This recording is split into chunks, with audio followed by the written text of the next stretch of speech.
कहानी की शुरुआत सिडनी नाम की एक लड़की को दिखाते हुए होती है जो काफी खुश मिजाज वाली लड़की थी। जब सिडनी 9 साल की थी तो उसकी माँ की मौत हो गई थी और उसे उसके पिता पॉल ने ही पाल पोस कर बड़ा किया था। पॉल एक प्लम्बर था, इसलिए सिडनी को पीरियड्स के बारे में बताने के लिए वो पाइप और प्लम्बिंग के सामान का इस्तेमाल करता है, जो पॉल को समझाने का बहुत ही अजीब तरीका था। पॉल सिडनी की अच्छी परवरिश के लिए वो सब कुछ करता है जो वो कर सकता था, लेकिन हर लड़की की तरह सिडनी को भी कभी न कभी उसकी माँ की जरूरत पड़ती थी। सिडनी अपने पिता के साथ काम करने वाले साथियों के बीच पड़ी हुई थी, इसलिए वो उन सब के भी काफी करीब होती है। एक दिन उसे एक स्कॉलरशिप का लेटर मिलता है जिसमें उसे SIU नाम के कॉलेज में पढ़ने का मौका दिया जाता है और ये वही कॉलेज था जिसमें उसकी माँ ने भी पढ़ाई की थी। साथ ही उसे अपनी माँ के ग्रुप कप्पा में शामिल होने का भी ऑफर मिला था। इससे पॉल और उसके साथी काफी भावुक हो जाते हैं क्योंकि सिडनी वहाँ से जाने वाली थी। जब सिडनी जा रही होती है तो वो रास्ते में एक बॉक्स खोलकर देखती है जो उसकी माँ ने उसके लिए रखा था। उस बॉक्स में एक लेटर था जिसमें उसकी माँ ने अपने कॉलेज के दिनों के अनुभव के बारे में लिखा था। उसमें सिडनी की माँ ने उसे सलाह देते हुए लिखा था कि उसे हर एक पल को जीना चाहिए और जो भी उसके दोस्त बनेंगे वो जिंदगी भर उसके दोस्त बने रहेंगे। जब सिडनी कॉलेज पहुंचती है तो वो अपनी रूममेट डेमेट्रिया रोजमेट से मिलती है, जिसे डिंकी भी कहते हैं। डिंकी भी कप्पा के दल में शामिल होने वाली थी, इसलिए वो दोनों तुरंत दोस्त बन जाती हैं। इसके बाद स्टूडेंट काउंसिल की हेड रेचल विशबर्न को दिखाया जाता है जो सब पर बहुत जुल्म करती है। रेचल उस यूनिवर्सिटी की वेबसाइट पर जाती है जहाँ कॉलेज के सबसे आकर्षक स्टूडेंट की लिस्ट होती है और रेचल देखती है कि वो उन सब में टॉप पर है। रेचल टेलर नाम के एक लड़के को पसंद करती है जो कि पॉपुलर लोगों की बिरादरी का हेड होता है। रेचल और टेलर के पिता कॉलेज के ट्रस्टी थे और कॉलेज के फंड में 80% रकम देते थे, इसलिए उन दोनों का कॉलेज में ज्यादा नाम था और कॉलेज का स्टाफ भी उन्हें ज्यादा मान देता था। यहाँ ये भी पता चलता है कि टेलर और रेचल एक साथ प्रोजेक्ट पर काम कर रहे थे जिसका नाम विशबर्न प्रिंस ड्रीक लाइफ सेंटर है। वो दोनों अमीर स्टूडेंट्स के लिए एक बिल्डिंग बनाने का प्लान कर रहे थे और इसके लिए वॉर्टेक्स नाम की एक पुरानी बिल्डिंग को गिराना चाहते थे। वॉर्टेक्स कॉलेज के कुछ स्टूडेंट्स का था जिन्हें बेवकूफ समझा जाता है और इसलिए उन्हें डॉग कहा जाता है। इसके बाद सिडनी और डिंकी कैंपस में जा रहे होते हैं जहाँ काफी भीड़ होती है। इस बीच टायलर के दोस्त नए स्टूडेंट को देख रहे होते हैं। टायलर का एक दोस्त एक स्टूडेंट को परेशान करने के लिए उसकी तरफ बॉल फेंकता है, लेकिन इससे पहले कि वो बॉल उस लड़के को लगती सिडनी उसे पकड़ लेती है। टायलर ये देखता है और उससे काफी खुश हो जाता है, इसलिए वो उसके पास आ जाता है और सिडनी और डिंकी से मिलता है। वो दोनों को कॉलेज का मैदान और कैंपस दिखाता है, साथ ही वो वहाँ की लड़कियों के अलग अलग दल के बारे में भी बताता है। वो सबसे पहले गामा पी के बारे में बताता है और इसके बाद फी बीटा ओमेगा के बारे में बताता है जिसमें हर बिरादरी के लोग होते हैं। इस दौरान वो लोग कप्पा फी न्यू तक पहुँच जाते हैं। कप्पा ग्रुप की लीडर रेचल होती है और जब वो टायलर और सिडनी को साथ में देखती है तो सिडनी उसे खटकने लगती है। जब सिडनी कप्पा ग्रुप में जाती है तो कैटी और क्रिस्टी नाम की 2 लड़कियां उसके पास आती हैं और उसे रेचल से मिलाती हैं। रेचल सिडनी को देखकर कहती है कि वो कप्पा ग्रुप में शामिल होने के लायक नहीं है और उसे इस बात से भी फर्क नहीं पड़ता कि उसे यहाँ शामिल होने का मौका मिला है। सिडनी का बिंदास बर्ताव देखकर कैटी और क्रिस्टी को भी यही लगता है कि उसे कप्पा में नहीं होना चाहिए। कप्पा में शामिल होने के लिए सारी लड़कियों को कुछ टास्क दिया जाने वाला था और क्योंकि सिडनी को वहाँ कोई पसंद नहीं करता था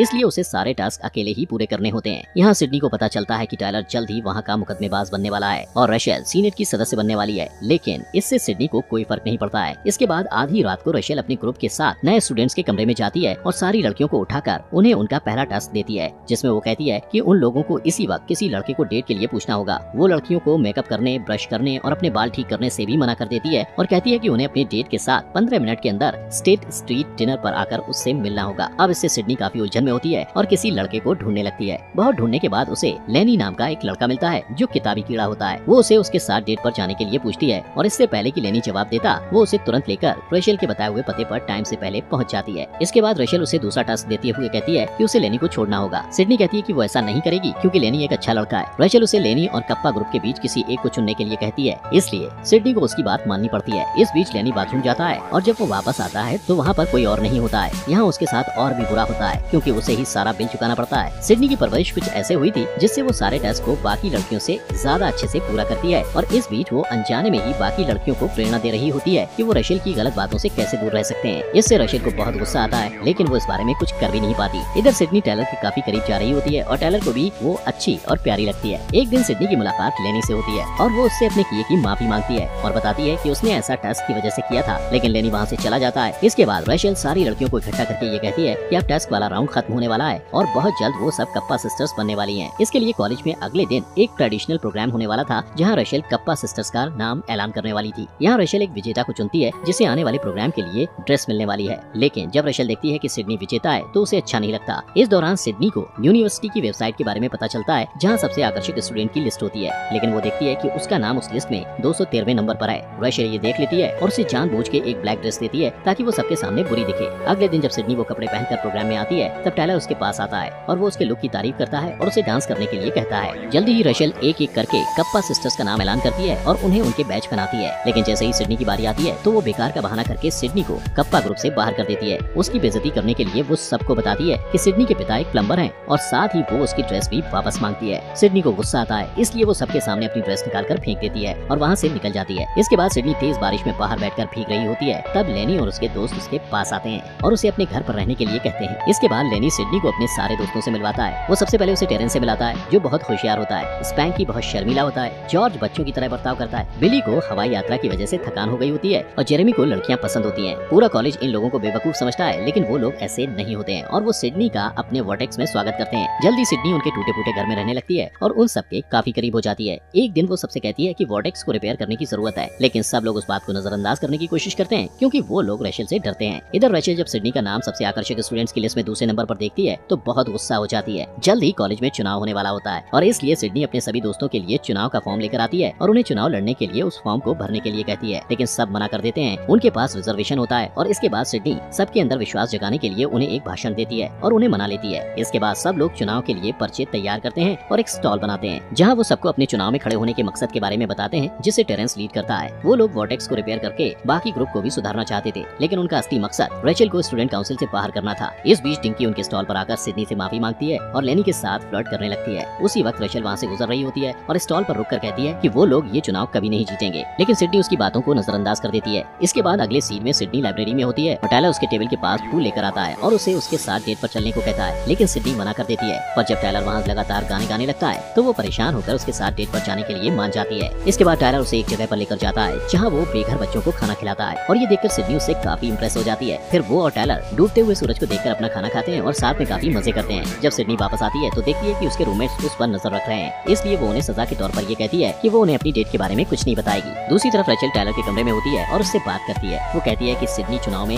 उन्हें हराने के लिए ये सब कर रही है, लेकिन टायलर उसकी बात नहीं सुनता और उसे वहाँ से चले जाने के लिए कहता है। इधर सिडनी और उसके दोस्त टीवी देख रहे होते हैं जहाँ आने वाले चुनाव के लिए उनके ग्रुप के बारे में बताया जा रहा होता है। वो लोग चुनाव में freedom to the seventh power के नाम से खड़े हो रहे थे। सिडनी का ग्रुप बदलाव और समानता पर विश्वास करता था, लेकिन रेचल के लिए सिर्फ पॉपुलैरिटी और लोगों का लुक मायने रखता था। इसलिए सिडनी को लोगों से ज्यादा सम्मान मिलता है और वो सबसे आकर्षक स्टूडेंट की लिस्ट में टॉप पर आ जाती है, जिससे रेचल और भी ज्यादा गुस्सा हो जाती है और कहती है कि सिडनी को सबके सामने बदनाम करना होगा। इसके बाद टायलर वॉर्टेक्स में जाता है और सबको आने वाली पार्टी में शामिल होने के लिए कहता है। पहले तो सब घबरा कर मना कर देते हैं क्योंकि वो लोग इससे पहले किसी पार्टी में नहीं गए थे, लेकिन टायलर जब उन्हें मनाता है तो वो लोग मान जाते हैं। पार्टी में सब लोग मजे कर रहे होते हैं, लेकिन तभी रेचल वहाँ आ जाती है और लड़कों को कपड़े उतारने को कहती है और सारे लड़के नंगे खड़े होते हैं। रेचल सिडनी को बताती है कि टेरेंस चुनाव नहीं लड़ सकता क्योंकि वो 6 साल पहले ही ग्रेजुएट हो चुका है और वो यहाँ इसलिए है ताकि वो यहाँ से और भी कुछ सीख सके। वो सिडनी को अपने और टायलर के उस प्रोजेक्ट के बारे में भी बताती है जिसमें वो लोग वॉर्टेक्स को गिराना चाहते हैं। ये सुनने के बाद सिडनी दुखी होकर वहाँ से चली जाती है और टायलर को कुछ कहने को मौका भी नहीं देती है। अब यहाँ उनके साथ और बुरा होता है जब पता चलता है कि सिटी बोर्ड ऑफ हेल्थ यानी शहर के हेल्थ डिपार्टमेंट ने वॉर्टेक्स को खाली करने का ऑर्डर दिया है। सब लोग इस बात को लेकर सिडनी से नाराज हो जाते हैं और कहते हैं कि सिडनी के आने से पहले उनकी जिंदगी ज्यादा अच्छी थी। सिडनी के जो दोस्त थे वे उस पर गुस्सा होते हैं। अगले दिन डॉक्स अपना सामान बांधते हैं और उस जगह से चले जाते हैं। इस बीच सिडनी के पिता पॉल वहाँ उससे मिलने आते हैं और सिडनी उन्हें सारी बातें बताती है, जिसके बाद वो सिडनी को समझाते हैं और कहते हैं कि उन्हें उस पर गर्व है और उसकी माँ सिर्फ कप्पा की मेंबर नहीं थी बल्कि उससे भी बढ़कर थी। अगले दिन सिडनी नई उम्मीद के साथ डॉग्स के पास जाती है और उन्हें चुनाव में फिर से खड़े होने के लिए बढ़ावा देती है। पहले तो सब लोग ये सब करने से पीछे हट जाते हैं, लेकिन जब सिडनी कहती है कि उन्हें रेचल के जुल्म को खत्म करने के लिए लड़ना होगा तो वो लोग मोटिवेट हो जाते हैं। वो लोग चुनाव की तैयारी करते हैं और सिडनी नई प्रेसिडेंट बनने के लिए चुनाव लड़ने का फैसला करती है। अब वो लोग चुनाव के लिए इंटरनेट के जरिए अपनी टीम का प्रचार करते हैं, जिससे रेचल का आत्मविश्वास कम हो जाता है। चुनाव और वाद विवाद के एक दिन पहले रेचल एक हैकर को सिडनी का डेटा हैक करने के लिए कहती है। जब सिडनी को इस बात का पता चलता है तो वो पहले तो घबरा जाती है, लेकिन वो हार नहीं मानती और रात भर लाइब्रेरी में बैठकर वापस से सारा काम करती है। अगले दिन चुनाव का दिन होता है, पर थकान की वजह से सिडनी लाइब्रेरी में सो जाती है। जल्द ही प्रेसिडेंट के लिए चुनाव शुरू हो जाता है, लेकिन डॉग्स को सिडनी कहीं नहीं मिलती। कुछ देर बाद टायलर उसे लाइब्रेरी में पाता है और उसे किस करके उठाता है। इससे सिडनी टाइम पर स्टेज में पहुंच जाती है और ये देखकर हैरान हो जाती है कि कितने सारे स्टूडेंट्स उसका सपोर्ट कर रहे हैं। वो डिबेट में अपना भाषण देती है, जिससे सब मोटिवेट होते हैं और एक एक करके अपने मन की बात कहते हैं कि उन्हें डॉग होने पर गर्व है। सिर्फ सिडनी के दोस्त ही नहीं बल्कि कप्पा सिस्टर्स भी उसका साथ देती हैं और रेचल को स्टूडेंट काउंसिल से बाहर करने के लिए वोट देती है। रेचल ने उनसे वादा किया था कि अगर वो लोग उसे वोट देंगे तो वो उन्हें महंगे कपड़े देगी, लेकिन इसके बावजूद वो लोग रेचल का साथ नहीं देते। सिडनी चुनाव जीत जाती है और उसका ग्रुप वॉर्टेक्स को रिपेयर करता है। साथ ही वो लोग वहाँ के बदलाव से बहुत खुश होते हैं। पॉल और उसके साथी भी उनकी मदद करने के लिए आगे आते हैं। लेनी और डिंकी के साथ टायलर और सिडनी भी एक दूसरे को डेट करना शुरू कर देते हैं और जॉर्ज को एक खूबसूरत चीयर लीडर प्रपोज कर देती है। इस बीच टेरेंस वहाँ अपनी महंगी कार लेकर आता है और बताता है कि उसने अपना नया और आकर्षक आइडिया $10 मिलियन में बेच दिया है और ये जानकर सब लोग हैरान हो जाते हैं। सिडनी की माँ ने जैसा कहा था वैसा होता है और अब सिडनी के पास उसके दोस्त होते हैं जिनके साथ वो पूरी जिंदगी बिताती है।